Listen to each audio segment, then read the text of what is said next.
கர்த்தருடைய பரிசுத்த நாமத்திற்கு ஸ்தோத்திரம் உண்டாவதாக. உபவாசத்தையும் ஜபத்தையும் அலட்சியம் செய்யாமல் நமது நேரத்தின் சிறந்த பகுதியை கடவுளுக்காய் கொடுக்க கற்றுக்கொள்வோம்.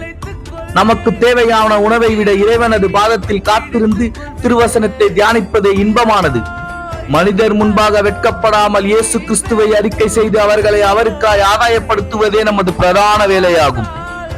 இறைவனை நேசிக்கிறேன் என்று சொல்லும் நாம் இயேசு கிறிஸ்துவின் பேராணைக்காய் அத்தனையும் செய்கிறோமா என்று ஆராய்ந்து பார்ப்போம். ஆமேன்.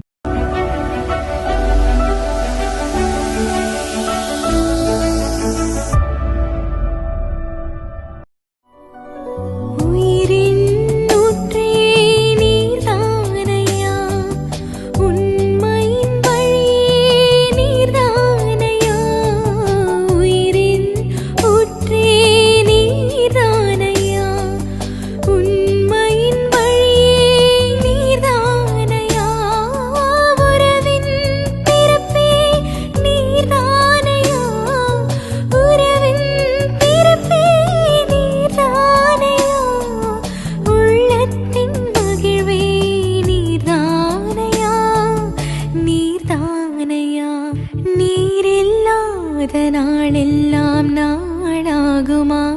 நீரில்லாத வாழ்வெல்லாம் வாழ்வாகுமா?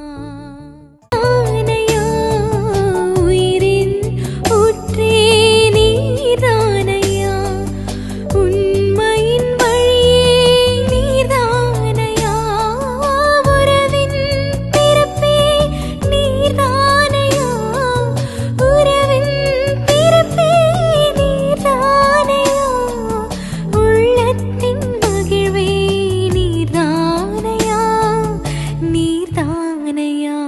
நீரில்லாத நாளெல்லாம் நாளாகுமா? நீரில்